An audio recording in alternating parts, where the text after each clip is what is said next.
박은정 의원님 토론해 주세요. 네, 명태균과 관련한 불법 선거 개입 및 국정농단 사건, 특별검사 임명 등에 관한 법률안에 대해서 저는 반드시 필요하다고 생각합니다. 윤석열 피고인이 내란 범죄를 저질러서 지금 이 명태균 관련한 국정농단 사건이 묻혔지만 사실은 내란 범죄에 버금가게 이 윤석열 부부의 국정농단 사건은 엄중히 처벌되어야 될 범죄들이라고 생각합니다.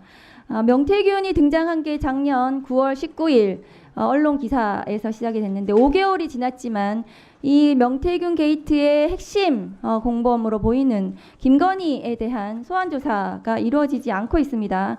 검찰은 작년 10월 31일 화면 좀 올려주세요. 명태균 황금폰을 확보했다는 황금폰을 맡아두었다는 명태균의 처남을 압수했는데 그때 처남의 헬스장 사무함에 넣어둔 황금폰 위치도 알았는데 이 사무함에 대한 압수액은 이루어지지 않았다고 합니다. 그럼 작년에 검찰은 이 사건을 덮으려고 한 것이 아닌가, 이 황금폰을 더 이상 찾지 않고, 이런 의심도 드는 상황입니다.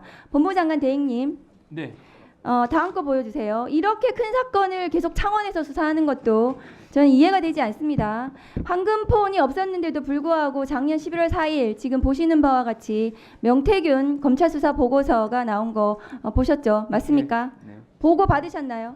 당시에 이 문건을 보고받지는 않았습니다. 추후에 언론 보도를 통해서 이런 문건이 법무부는 있다는 그럼 것을- 전혀 보고 안 받으셨나요? 예, 저희는 직접 보고받은 여기에 사실이 없습니다. 김건희, 윤석열 부부와 명태균 SNS 대화 캡처가 이미지 파일 280개, 강혜경 씨 등 자택 컴퓨터에서 나온 확보한 증거가 이미지 파일이 6,892개로 언론은 보도가 되었습니다. 이 작년에 검찰 수사 보고서는 대검과 법무부에 보고가 됐을 것으로 저는 보여지는데요. 그리고 당연히 윤석열에게도 보고됐을 것이라고 저는 생각을 합니다. 그런데 이것은 그 후에 다시 12월 2일 날 명태균의 황금폰이 확보됐다는 것이 그 부분도 굉장히 의심스럽습니다. 다음 거 보여주세요. 됐습니다. 그런데 명태균, 김건희 국정농단 사건의 주역은 아까도 말씀드린 바와 같이 윤석열, 김건희 부부라고 저는 생각을 합니다. 그런데 명태균에 대한 구속 이후에 한참이 지나도록 김건희 소환 조사가 이루어지지 않고 있습니다. 창원지검에서 왜 봐주기 수사하고 있는 것입니까? 이른바 황금폰이라고 일컬어지는 휴대폰은 12월 12일 날 이미 제출돼서 검찰이 그날 비로소 확보를 한 상태고 현재까지 포렌식 과정에 있습니다. 그래서 외부에서는 수사가 진척이 되지 않는 것이 아니냐라고 보시는 분도 계신 것 같은데 그러지 않고 현재 포렌식 과정 중에 있고 참여권을 보장하는 과정에서 시간이 좀 걸리고 있습니다. 그러면은 이 포렌식 끝나면 김건희 소환 조사 가능합니까? 그건 수사팀에서 그 성역 없이 수사를 할 것으로 생각을 하고 있고 네, 아직 물적 증거 확보 분석 중이기 때문에 다음 거 보여주세요. 지금 윤석열 내란 수계 피고인 피청구인에 대해서 법무부 그 황제 스타일링 보여주세요. 지금 윤석열 대통령 수용자잖아요. 그런데 그 머리 스타일링하고 그 장신구 시계 이런 거 착용했다는 것이 언론 보도로 드러났는데요. 이거 비용은 누가 지불하는 겁니까? 어떤 예산으로 하는 거죠? 저희가 뭐 국가적으로 특별하게 비용을 지원해준 사실은 없고 아니 그러니까 법무부 교정당국이나 그럼 경호처에서 대통령실에서 지급하는 건가요, 비용을? 지금 그러니까 헤어스타일 같은 경우에는 스타일리스트가 와서 한 부분인데 그 부분은 종전에도 정치인들 같은 경우에는 저희가 이렇게 뭐 이렇게 화면에 등장한다거나 할 때는 기본적으로 정치인 누구요? 이미 복수의 사례가 있습니다. 예. 헌법재판소에 내란 수계로 탄핵 심판 받고 있는 사람하고 선거에 나가는 정치인이 지금 스타일링 받는 거하고 다 똑같습니까? 기본적으로 총뿌리고 저는 내란 수계 피고인, 피청구인에 대해서 지금 머리 저렇게 해주는 게 맞나요? 마지막 거 보여주세요.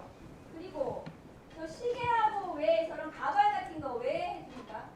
저런 거 비용은 누가 해주고 시계는 왜 차게 있습니까? 그 부분은 제가 확인할 사항이긴 한데 그 과정에 있어서는 저희가 관련 규정이라든지 철저하게 준수한 것으로 알고 있습니다. 그리고 헌법재판소 피청구인이 탄핵 심판 받는다고 나와가지고 법정에 들어오지도 않고 구치소로 돌아가지도 않고 대기실에 있어요. 어제도 그랬습니다. 4시 이후에 증인신문 하는데도 나와 있지도 않아요.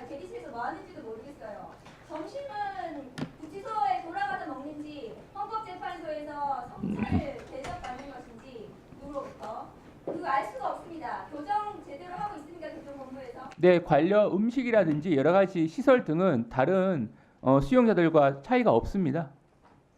차이가 없는데 저렇게 특혜를 받는 것으로 지금 나오고 있습니까? 지금 화면에 등장하는 부분만 놓고 말씀하셔서 그렇지 일반적으로는 저희가 다른 유사 사안에서도 기본적으로 외모를 정돈한다거나 할 필요가 있다고 판단되면 저희 가발을 사고 장신구를 지금 착용시키고 저렇게 해서 나옵니까? 내란식에 저지른 피고인에 대해서요? 네, 정리해 주시죠. 어떻게 합니까? 정리해 주세요. 네, 일단 기본적으로 유사 사유가 있다는 걸 말씀드리고 어떤 예산을 하는지 교정본부에 교정당국에 확인해서 보고하십시오. 네, 네, 말이 나왔으니까 우리 법무부 장관 대행님 네, 지금 안 나왔어요. 그 행형 규칙이라는 게 있죠. 네, 네, 예. 구치소, 교도소 안에서는 누구나 똑같은 그 규칙에 따라서 적용을 받아야 되죠. 네, 다만 특수한 재수자 같은 경우는 뭐 개혁에서 1대1 개호라든가 운동이라든가 목욕 같은 경우는 1대1로 하는 것도 다 행정 규칙에 나와 있는 대로 하는 건데 어찌됐든 지금 언론에서 뭐 황제 접견이다, 황제 의전이다 뭐 이런 의혹들이 지금 제기되기 시작했어요. 그래서 만약에 그 규칙을 어기고 산다면 반드시 거기에 대한 대가를 치르게 돼 있어요. 그러니까 지금 언론이나 야당에서 제기하는 이런 문제에 대해서 혹시 그런 대우를 했다면 규칙에 어긋난 대우를 했다면 반드시 그것도 또 책임을 져야 되기 때문에 이 부분은 점검하시고 규칙에 위반되는 일이 없도록 하세요. 네, 한 가지 또 부가적으로 말씀드리면 기본적으로 교정 시설에서 이루어지는 개호라는 영역과 대통령에 대한 경호는 좀 차이가 있습니다. 그래서 물론 어떤 경우에는 중첩될 수도 있겠습니다만 엄밀히 말하면 개호가 있다고 해서 경호가 필요성이 전적으로 배제되는 영역은 아닙니다. 그래서 저희가 봤을 때는 개호가 필요한 영역이 있고 경호가 필요한 영역이 있는데 양자를 조화하는 과정에서 심도 있게 저희가 관련 규정 준수하기 위해서 노력하고 있다는 말씀을 네, 드리고 그러니까요. 현직 대통령 신분으로 구금된 경우가 없었잖아요. 그래서 구치소 교도소 안에서의 개호와 현직 대통령 신분을 유지하고 있기 때문에 받아야 될 경호와 이 경계선이 애매모호한 거 아닙니까? 그렇잖아요. 근데 상식적으로 판단했을 때 구치소 안에 있을 때는 경호할 방법이 있습니까? 원칙적으로는 개호 영역을 통해서 상당 부분의 경호의 필요성이 해소될 수는 있겠습니다만 그렇죠. 그렇다 하더라도 경호가 근데 필요한 구치소 영역이 있습니다. 밖에는 현직 대통령이기 때문에 또 경호가 필요해 보여요. 그래서 이 구분을 정확하게 해야 되고 이것이 혼재된 상태로 가면 안 된다는 거예요. 그렇지 않습니까?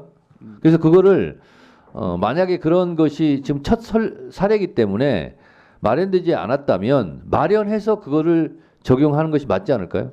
네, 또 기본적으로 중구난방으로 하는 것이 아니라. 제 법무부 그리고 교정본부 입장은 개호와 경호의 양자의 필요성은 분명히 존재하기 때문에 다만 우려하는 바를 고려해서 그 예. 부분을 다음번 법사위 회의 때까지 보고해 주세요. 네. 어떻게 할 건지.